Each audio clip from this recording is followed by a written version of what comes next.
Hey there, you beautiful badass. Welcome to the Carrie Croft Show. I'm your host, Carrie Croft, delivering you stories that get you pumped up and feeling like the unstoppable savage that you are. So grab your coffee, put on your game face, and let's do this thing, baby. Ready to elevate your self-care game? Boss Gal Beauty Bar is a modern med spa offering everything from cosmetic injectables, lasers and microneedling, to medical-grade facials and skincare. Conveniently located in Clintonville, Grandview, Powell, and Easton, making self-care a priority has never been easier. Use code CROFT for $25 off your first visit. You think those were all like a linear process? Yeah, right. You know, we're human beings, right? We're all fucking crazy. Yeah, right? We're all skin suits walking around on Earth. That was the best quote I'd ever heard. Jackie, she might be one of my favorites from the so Awesome good. Company. Like, she is just unhinged enough, Yeah. and she's amazing, and I absolutely love her. I died when I heard that. It's so I good. said it to my little girl the other day. Because it's true. The light bulb just kind of went off. I'm like, honey, we're just like skin suits walking around on a rock. Right. So like, it's not Yeah. that serious, right? Jamie Riley, welcome to the Carrie Croft Show. Thank you, Carrie. It's so good to have you. Thanks for having me. You've got a vibe. Your vibe is very yogic, very calming, very intentional. And you know, you did use that word like that. I know that word is something like that is very much you, but you wouldn't even have to say the word, and that would be something that I would think of in the first like 10 seconds of meeting you. I'm like, this chick is like, she thinks about shit. Yeah. Right? Yeah. So before we jump into Bohindi and how awesome all this stuff is in the present, there's a lot to unpack. Yes. Going way back. Yes. So many things that you mentioned in your intake form were very interesting to me. Let's start with 2000. I think you said 2006 when you were on Etsy. Yes. I want to hear about how you started on Etsy and what you were creating and like what that looked like as a business. Yeah. So at the time I was a bartender, and the Alive paper would come through. We'd have stacks of them, and then downtime, I would take lighters and create art with them, basically. So decoupaging them, I guess, right? Just like I would use Scotch tape actually at the bar and wrap them up, and then it's back when you could smoke in bars, so people were like, oh, I'd buy that lighter. I'm like, $20. I'm like, okay. So people started buying the lighters that I would make. And then I did not sell the lighters on Etsy. It wasn't until I was commissioned to do cufflinks, and that's where it all started. So you made the cufflinks out of? Bottle caps, like recycled beer caps. And that was just like, where did you get that idea from? I have no idea. I don't even remember. It was like we had pictures. I put the pictures in the bottle cap, and then I found like a glue of some sort and would cover them and stick a little cufflink finding on the back, and that was that. So I assume the business was popping off for you, right? I mean, were you getting really busy and very successful? Not at first. I mean, someone had commissioned me to do that, and then I put them on Etsy, and it was just the niche mark. I mean, I just kind of blew up from there. You did blow up from there. Like the Martha Stewart's wedding editor reached out to me and was like, can you do this for like part of her little editorial release of her, like one of her issues? And that from there, it just kind of went crazy. Mm-hmm. But you have that brain, right? Because you said your mom is one of 10. Yes. And they're all entrepreneurs. Yes. That's wild. Crazy. So what are some of the businesses that they have? Excavating, trucking, spas. What are restaurants. So you just saw that. That was just sort of the way of the world as you were growing up. Mm-hmm.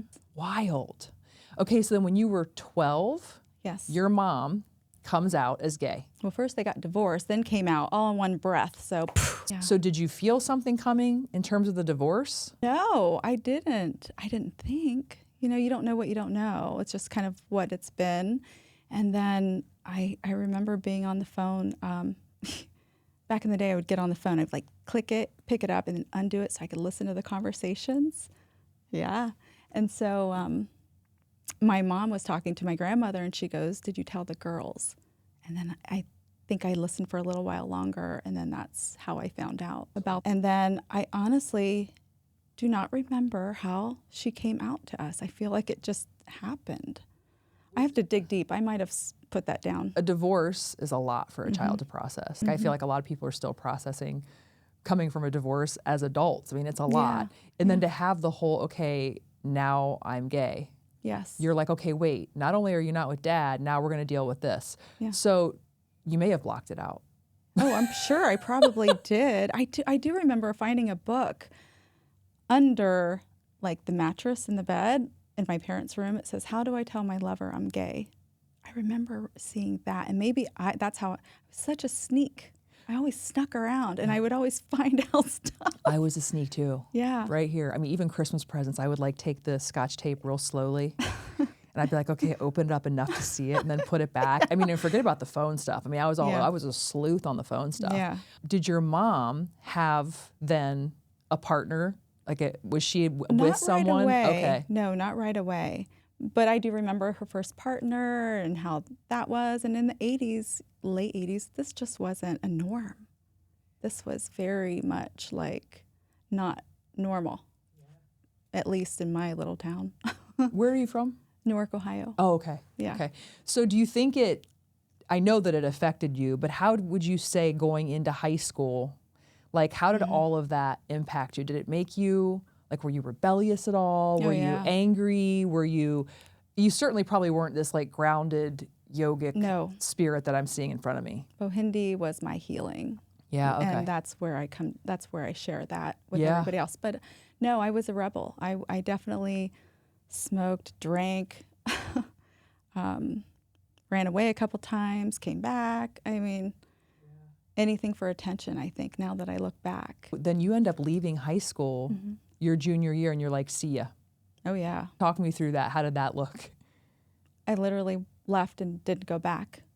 I mean, I would go, I just walked out of one day and I knew I wasn't going back. And I was probably supposed to be really a senior around that time. So I was almost 18. So once I turned 18, there was nothing they could do, but I was still underage when I did leave. And no one really, that I remember, tried to fight to keep me there, which they weren't going to keep me there anyways. I was done. It was done. I mean, it's hard I made when, the decision. Yeah, when you're 18 and you have a strong will, it's like, you're not going to tell me nothing. Yeah, You know, exactly. I remember those days. Yeah. So you left high school and then where did you land? I think I traveled a little bit. I went to like the beach. I just did whatever I could without like. Yeah. But I did end up working for my mom for a little bit at the restaurant. And then I got a job at AirTouch Paging. Do you remember that? I do. My gosh, and I was making so much money. So it was like, okay, I'm fine. I got my apartment, did all of that. I had the same thing in IT sales when I got into this job, and it was not pagers, but it was like in the same vein, and you would make so much money. I mean, it was insane. Back to your mom's restaurant. Okay. You said she owned she opened up her own gay bar, right? Yes. What was it called? Slammers. Wait, Slammers? Yeah. Oh my God. What? So I used to work for AT&T right across the street, and we would go to Slammers all the time. I probably met you. That is amazing. Yeah. Isn't that wild? Oh my God. Okay. Yeah, I was born and raised in that place. That is crazy to me. Of course it's Slammers. Wild. Okay, so you're doing the paging thing, making money, but that's not a creative outlet for you. Right. How did you find Bohindi and then start to come into this sort of calm, intentional person that you are today? Basically from working in the bar, I opened a live music venue when I was there. During that time, I had started on Etsy, like really driving some sales through Etsy. But I did get a job for Google. I sold advertising, basically. And then from that, I did security sales. And when I was out in the territory, I would literally carry around a briefcase of my jewelry, pop bottle cap jewelry, and go into different little boutiques and say, will you carry my jewelry? And there were a couple places, like in my hometown, in Granville in particular, the Green Velvet was the first place to carry my line. And then I was like, if I can do this and sell it, like I know how to sell. Do you know what I mean? Oh, it's like for I know sure. how to sell. These were all just stepping stones to where I am today. But So I did that, and then that was really all she wrote. I just never looked back. So during the time on Etsy, and when I say we were busy, like my whole kitchen was taken over. I didn't enjoy my life because I was working all the time. I had people helping here and there. And my husband at the time was working in the ER, so he was gone all the time. And I'm like, what are we doing? We're just like making all this money, but we're not living life, you know? So we decided to take a trip to Southeast Asia. We had friends in Singapore as expats, and we traveled to Cambodia. Literally changed my life, the way I looked at things, material things, especially going from Singapore to Cambodia, two very different places, very wealthy, and then another, Cambodia, which they had nothing, but they seemed the happiest and the most content. I was like, I want that. That's what happened to me when I went to Bali. That exact same thing. Right? I went there for yoga training, and when I would walk or run afterwards or before, I would go down to this little village, and there would be these women walking with like these things on their heads, and men carrying. I mean, they're just they're doing manual labor up this mountainside, and they always smiled. Yeah. And they just had this look of contentment, and I'm like, what in the world? We've got it real backwards, right? Yeah. Okay, so that changed you and probably helped bring you more into this centered, more like thoughtful, intentional human, right? Yeah, I mean, it definitely sparked the interest. Yeah. And then when were you like, okay, I got the itch here. I want to open my own place. That So had to be for scary. It was. And for a long time I was online, so it was very easy just to kind of be behind the scenes. It wasn't until I had a friend of mine that's a photographer in Upper Arlington that had a space, and she knew that I was kind of busting at the seams at home, and she goes, I have a little extra room in the back. Would you like to operate out of there? 6 months, try it out. I was like, okay. And then she had since moved on, and so I had all this space. I could either A, get a roommate, or just bring this life, this vision to life. And that's where Bohindi was born, basically. Through, I don't even know, I always say Bohindi found me. Like, it wasn't like I set out to, it wasn't like I'm going to make jewelry. I didn't have those dreams. Where'd the name come from? It's, so everything that I did was like independently made, and I had this like bohemian inspiration. So I just took the two words and mushed them together. Okay. It's bohemian inspired, independently made. Oh, all right. Does that make sense? Yeah, I love that. And I liked it, and the .com was available, and I was like, that's it. And it felt good. So how have you said your husband at the time, did you get divorced? Oh, no. Oh, you said, okay, you said my husband at the time, so I wasn't sure if you meant at the time. Okay. So, I did. So Sorry. Still together, baby. So tell me your kids' names and ages. I have one child. Her name's Ireland, and she is just turned 9. Okay, so how has it been balancing, which I know for every mom out there has this thing that they love, because it's like another baby, and then they have an actual human baby. Yes. Kind of juggling it and balancing it. How have you managed like the guilt, the inadequacy? I mean, maybe I'm projecting just the things I think and feel. But like I feel guilt, I feel inadequate, I feel like I'm failing sometimes, and some days I feel like I'm crushing it. What's been your experience with motherhood and business owner colliding? Yeah, it certainly was like a disruptor in the best way ever. So I was 39 when I had Ireland, so it was certainly later in life. And it wasn't easy having her. We went through IVF. I had 2 eggs. They got 2 eggs, and they implanted both, and poof, one took. And I felt very blessed, And so she came along, and oh man, I feel like she's taught me so much. I've had to reparent myself. But back to business and having a child. Okay, so I basically set my hours. There for a while, I was like, I got to create the life that I want. The 3 things that are the most important to me is my family, my peace, and my well-being. And if any of that stuff, any one of those 3 things are compromised, it's just not for me. So I basically set hours at Bohindi that would align with that. And I'm like, hopefully people come and get used to these limited hours because we're not your typical boutique. And then I found different ways to generate sales through like private events and stuff like that. But it's been great. And there for a while, she would come to work with me until she didn't, until she started rearranging stuff. And then, that whole journey of trying to find someone to be with your baby, and I operated, I parented, my anxiety kind of creeped up on me during that time of being a parent.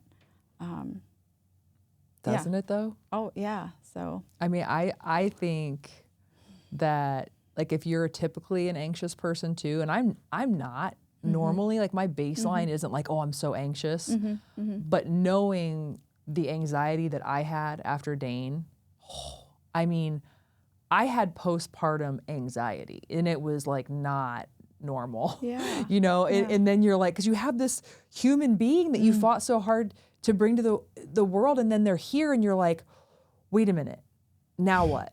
Yeah. And then and then when they start to become a little bit more robust and like, but I still get anxious. I mean, I still have the mom anxiety. Yeah. It's crazy. It's like the burden we carry.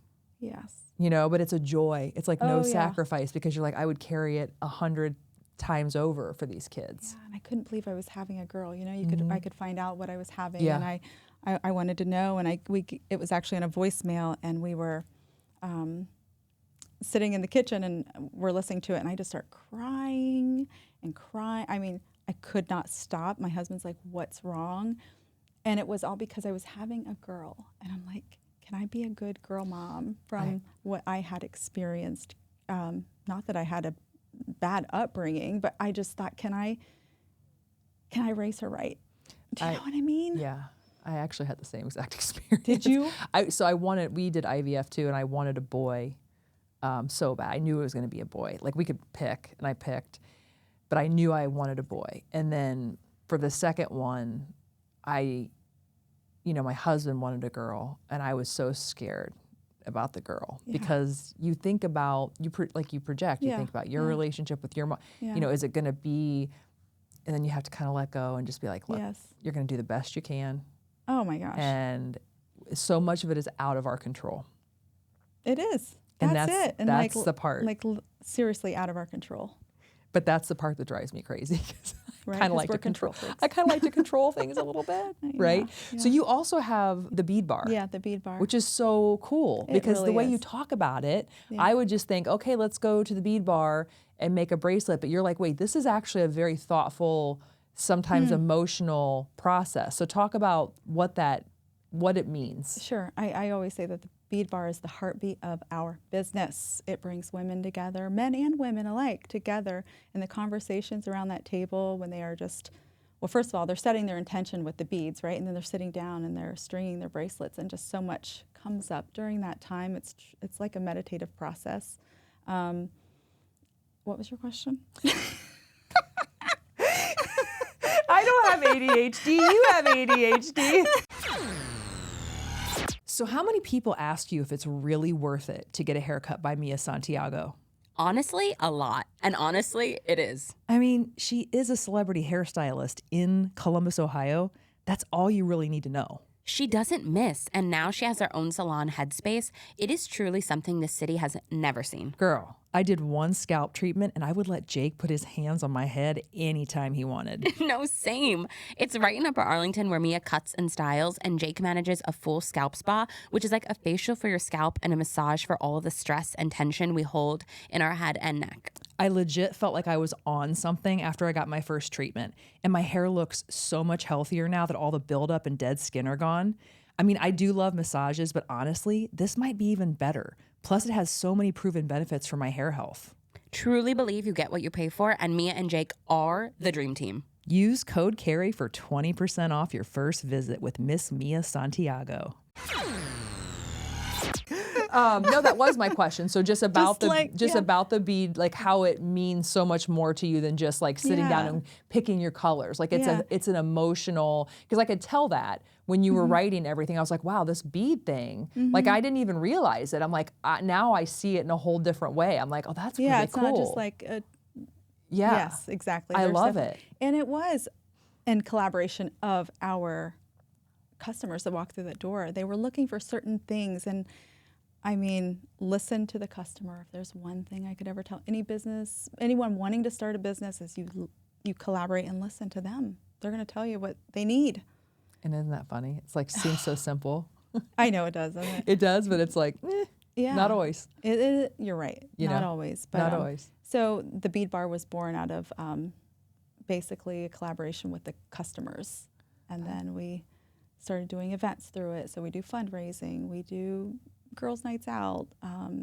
People that want to come together for a friend that maybe was just diagnosed with cancer or someone that they just lost. I mean, we're celebrating and grieving all at the same time. Yeah, you're right. So what about the marketplace? I just found out about this. Yeah.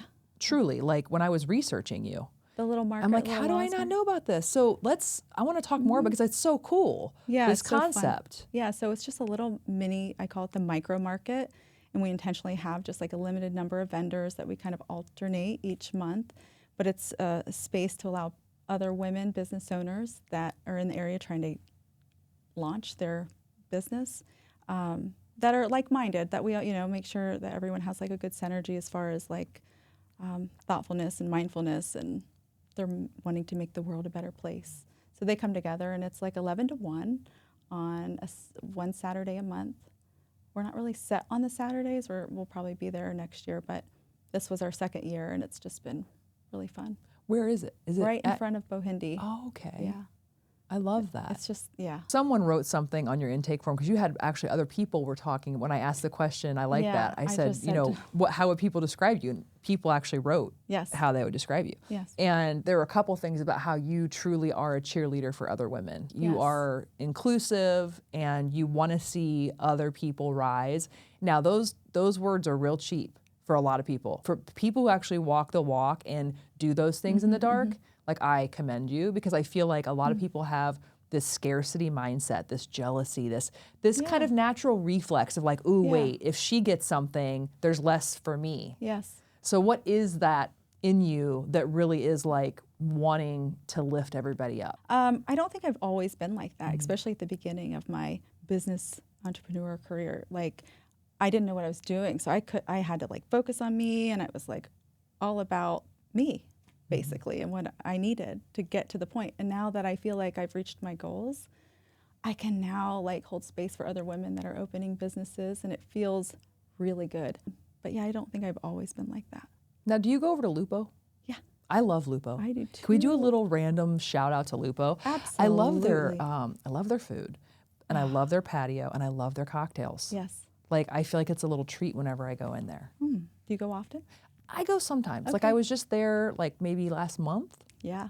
I try to get there. Yeah, I love what they've done with their patio. It's Yeah, like, because it's like a little organic, cute little spot in Oh, yeah, Arlington, you for know? sure. I think it's great. it is. Even around the corner, we have South of Lane. Do you ever go there? You know what? I've heard a lot about South of Lane, but I've never been. I need to go. Yeah. Is it a breakfast place? Your kids would probably love it. How old are your children? So I have a 5.5-year-old and a 1-year-old. Okay. Now, we were real old when we had our kids, because we had like major fertility issues. Okay. So I'm like a granny mom. What But, year were you born? I'm Oh God. Tell just me. 74. I was 77. I'm okay. an old lady. We struggled for like, I mean, my fertility journey, like, I'm trying to put pen to paper right now and like even write it down, because it's something. Yeah. So we had a surrogate this Okay. last round, and had Kyle. So she'll be 1 August 18th. Oh my God! Congratulations. That's so Thank you. Thank amazing you. Thank you. to get to that point. Oh, I mean, for sure. I'm like, oh my gosh, wait, I'm not struggling or like researching or paying money or doing something in the world of fertility. Wow, this is amazing. I mean, I have literally spent the last 12 years figuring out the Rubik's Cube of like, how the hell do we create human beings? Yeah. It's like, Well, it you can't did be. it, Carrie. It's clearly not that hard, but apparently it was. So back to the Mallway though. Yes. I love the Mallway. I think we need even more cool shit in there. I agree. Like, how do we like even get more Bohindis and more. I can't tell you how much, and I know every UA woman can relate to this. I love having Bohindi there because I'll be like, oh my God, I can go to Bohindi, and like it's not just because it's close. If it wasn't cool shit, I wouldn't go in there. Yeah. But it's in like close proximity, and I know there's bangers in there. Aw, thanks. You know, so I Yeah, pull yeah. up and I'm like, I feel like it's an elevated, really cool thing we're lucky to have in our community. I want more of that. Yes. Speaking of Yes. ADD, have you seen Storyline bookstore that just It opened? just opened, right? A friend of mine just tagged me in this to say, hey, we got to go get coffee and go there. My husband and my kids and I were walking the other day to Littleton's. Yes. And Dane just like bolts into this store. My husband's like, there's a bookstore. I'm like, a bookstore? What are you Yeah, talking about? Because I love little bookstores. And I walk in, I'm like, how the hell is this here? And I don't know about it. It is so cute. And First of all, just opened. yeah, she said like 3 weeks ago or something. It goes all the way back, and there's all these little nooks, crannies, and corners that you can kind of find books. And then in the back, they have this big rocket ship, this kids section where Dane, of course, now has talked about it every day going back to the rocket I gotta ship. go now. I'm going. With the chandelier.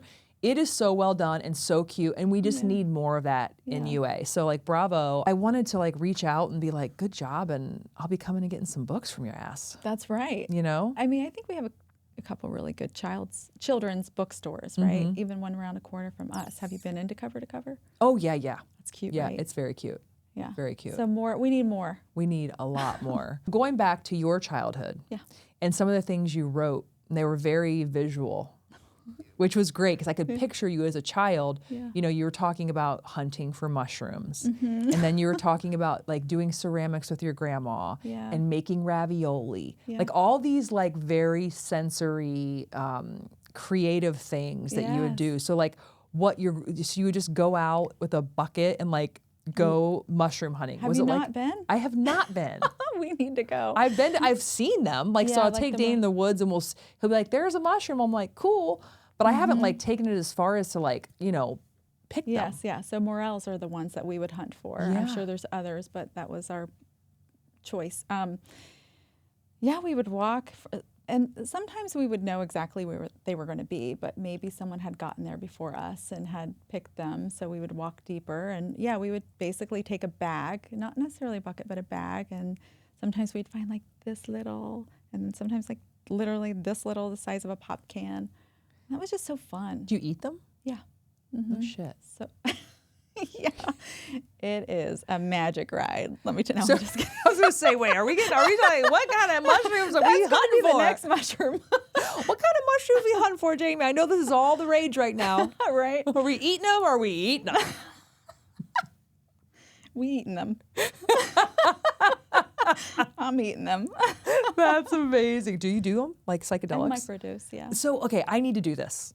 Yeah. It's time for me to do this because everyone's doing it, and it's like everyone that I talk to, it's like it's not what you think. It's not like this crazy psychedelic like thing back from like college. Yes. It's more like this. Which I did do then. Yes. Crazy, Well, but- right. So I remember like going into the bag of Cheez-Its and it felt fuzzy. I thought there was like a mouse in it, and like the Cheez-It bag was like flying all over. I mean, good times. Yes. Not trying to do that right now. Yes, of So course. describe though from your perspective, what does it make you feel that makes you want to do it more? So when I decided to start the journey of microdosing, it was to elevate like my spiritual practice, because I'm in a space where I feel really good. Things feel really right on. I wasn't trying to fix anything. I wanted to elevate it, you know? So like my spiritual practice, like in yoga, and then my ADHD, it helps me focus. I don't know, at least I think it does. And it does, I feel there's like a lot of downloads that happen and a lot of reflections.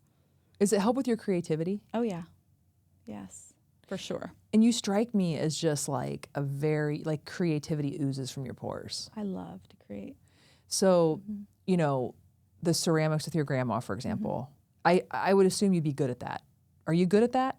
Can you do that too? I feel like anything you would pick up, you would like have a knack for, no? Like I feel like you'd be like Ghost, like Demi Moore Ghost with the... I did take my husband to a little pottery class where we did the whole Yeah. ghost reenactment. You did? It's hard. Was it like that, or was it a different It story? was a 'Cause they different were- experience because now we're 12 years married. Oh, We're just yeah, you're like, different. oh God, And- you're annoying me. Go left, go left. Exactly. So, but the whole idea of trying that, I thought I would be really good, and I thought by the end we were getting the hang of it, but it's a really hard art, I guess. No, I'm not good at everything that I try. What about cooking? Yes. So you strike me as I like love you to would cook. just be like this beautiful, flowy woman in the kitchen. Like I don't know. I just have this visual of you. Like, what's your thing you'd like to cook? Lately we've been mixing it up, but it's I do salmon a lot. It's just like I get into habits for convenience and time. So some days I'll get the creative spark where I'm like, I whip up this new meal that I haven't, and my husband's like, oh my God, where have you been? But it doesn't happen all the time because I am raising a young girl and I'm running a business and my husband's full time. It's a lot. So I just kind of get set in my ways of cooking. So salmon and salad. But I assume you're a very healthy eater. I try. So what do you eat that's not healthy? I like pizza. I like ice cream. I don't eat meat, but I eat fish. I don't know. So does that are you considered a vegetarian then if you eat fish, or is it pescatarian? I don't even know. I don't even I relate get to that. confused with all the tarians. I don't even have an idea. I just know that I eat fish and I'll eat eggs. Yeah. You know what I mean? I just don't eat anything that's walked on the earth. I eat that meat. I eat it all. Yeah, and I love cooking it I for eat it people that all. do, like Yeah. grilling. I love grilling out, but What's your workout routine? I love my yoga. Do you do it every day? I do it like maybe 2 to 3 times a week. I do weight training. I belong to like a little gym around the corner that I do weight training. And then like this morning I was working out in my living room with my daughter over here. And every time I would get to like one of the last reps, she'd be like, Mommy. And I'm just, does it, it just, I'm like. Because you're like, I want that time, and now I'm getting more infuriated because now I'm working out and I have a kid in my ear, so it's like doing like the opposite of what I was supposed to like. But I know how important it is just to kind of get that release when I'm working out, like just kind of get my heart rate up. But I like the yoga, and I honestly am so excited for more routine here in a couple weeks. Oh, because of summer. Yeah, just getting Being back over. to like I know. the routine. We all thrive with routine. This summer I was kind of like, oh, we'll just kind of go with the flow and see what happens. Pick up a camp here. I just hired a nanny like 2 weeks ago, and summer's almost over. I mean, Do you it's a do struggle. yoga alone, or do you I usually go. Do you go to where do you go? Right next door Yeah. is Go Yoga. I like Go Yoga, and I have not been there for a minute, but I need to get back into the yoga practice. Yeah. Because I feel so much better when I do it. I love it. And it's just a minute to like quiet the brain for me, and it's a good workout. Do you have any specific classes there that you like? Or do you like anything? I do like it, but I like a good power flow. Yeah, me too. And I like a good slow flow every now and then. Yeah. But I look forward to like my Monday and Tuesdays power. What time? Maybe I'll go. I think it's at 9:30, and I usually go to the one in Grandview first, and then I'll go to the one in Arlington next to us if it fits in the schedule. And oh my gosh, I've been going to a really good one on Monday nights at the one in Grandview, and it's like yoga with weights. Okay. Where is the one in Grandview? Is that First Street by PNC Bank, maybe? I wonder if I even knew there was one there. I need to get my shit together with the yoga. Yeah, right. My yoga game needs to be Yeah. on point. Are you 'Cause a yoga instructor by training? I am, Okay. but I haven't taught in a while. But I feel like, my body personally, you turn into like a 2x4 if you're constantly just doing the weights. Like you're strong, but you're just tight. Yeah. So I love that mix Yes. of kind of getting the muscles. What about Pilates? Are you into Love Pilates. Okay. I'm a Pilates junkie. I that? What do you love? I just Pilates. want to know. I just tried this out the other day for the first time. You just tried Pilates. I did, and I'm not sure about it. Okay, so tell me what you tried first. Like, was it like a class? It was a class. Was it a mat class? It was both. So we did some on the mat and some on the reformer. Is that what it's called? Yeah. So Pilates is kind of like, for me, it was an acquired taste because it's very slow. Yes. And there's very intentional, deliberate movements. Okay. And then there's also a learning curve, especially on the equipment. So you've got the Cadillac, the chair, is it the barrel, the reformer, and then I think there's another one. But there's like, as you get better and you start to learn more, you start to be able to do different things on different machines. And so when I started in Pilates, I was doing like a group session with 4 people. And I'm like, you know what? I can't deal with everybody else's like talking. I'm focused. Yes. Then I went to just 2. And then I'm like, you know what? I'm just going to do privates. Okay. And so when I started doing the privates, that was like, it was just all me and the person doing it with me. Yeah. And I could like get better and do different things on the Cadillac that I couldn't do before. So there's a progression of Pilates, especially the equipment. Yes. Now I will say my experience with the Pilates mat, I like the moves and I like what it's supposed to be doing, but whenever I would do it, like right when I would start to burn, it would be over.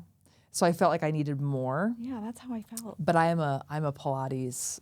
Okay. I love Pilates. I was really hoping to like really love it more. I'm going to check out some more places. I think you need to like keep dipping your toe and researching and kind of figure out the fit. Okay. Yeah. But I would give Pilates like if I had 10 thumbs, I'd give it 10 thumbs. Yeah. Have you tried any of those places like Butcher Shop or No. Legree House? No. That might be what you need. Okay. Because they have the megaformers, so they have like the reformers on steroids. Okay. And then they have an instructor and it's a group environment. So it might be more of like the burn and kind of the faster pace that you're looking for, but it's still the methodology. There's a learning curve there, but I think that if anyone could do it, you I like could the way do it felt when it was like I think puts my definitely shoulders. Yeah. you should try one of those. Okay. Any last words for the entrepreneurs out there, women, anyone who's like creative, like maybe like you 20 years ago? I have this talent or this passion. I have no idea what the hell to do. Any words of wisdom? Any words of wisdom for the creative that's wanting to start a business?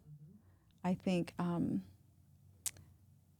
passion and patience and persistence. Now, you need the passion to do it. You have to be patient and persistent. I mean, those are it. Triple P, baby. Yes. You're like, wait, there's 3 people. I was actually going to say something else, but yes, you're right. I was thinking of a song in my head. What was it? What was the song? You down with OPP? Oh, yeah.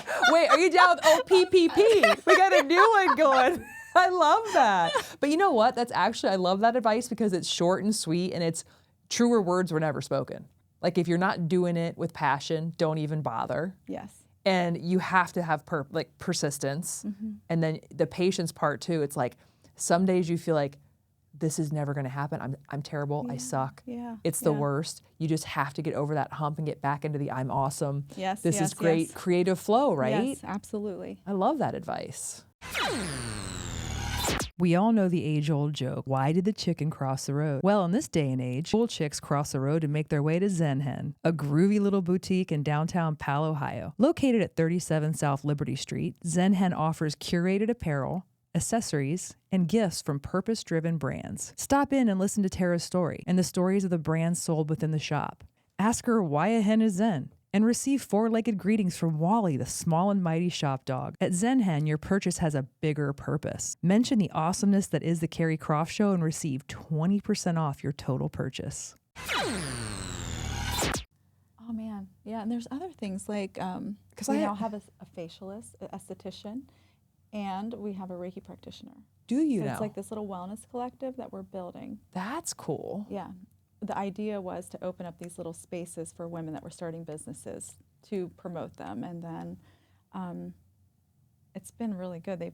One's been there over a year. It's just working out really well. And then the other one just started about 2 months ago. I like this thing that you're creating. I can see what you're doing. I can see the vision and I love it. Yeah. It's very good cool. to open up and let other people in Yes. instead of being like, Totally. All right. Well, Jamie, before we wrap up, yes. I would encourage anyone out there who has maybe heard of Bohindi, or maybe not. Maybe they're like, what's this Bohindi you speak of? I would encourage you to come into the shop because there is a magic in there. Like there's a vibe. It's like when you walk in, you've got the crystals. Everything is so aesthetically pleasing. And then obviously the vibe that you have as a person is in there. And so I do think there's a little magic happening. So if you have something you want to get for yourself, like let's say you're like, you know what, I need to treat myself. I need a new pair of earrings. I need a like a custom necklace, whatever it is, you're their girl. And then if you also have somebody in your life who like you don't know what to buy for, you have to go to Bohindi because you wrap it up so nice. Everything looks super special. It's so organic and authentic and unique. So just make the trip. And it's right there. It's right in UA, in the Mallway, in the heart of it all. All right, Jamie. And with that, thank you so much for coming. Thank you. I appreciate you and your fine ass. I'm a little less mad at you for being so hot, I'll be honest. You've warmed me up a little bit. And if you're still out there following your girl, follow me on YouTube, Spotify, Apple, or wherever you get your podcasts. And until next time, did I say it already? Get your ass to Bohindi and keep moving, baby. There you go. That was great. We can breathe now. Perfect. That was so fun. Literally perfect. That was good.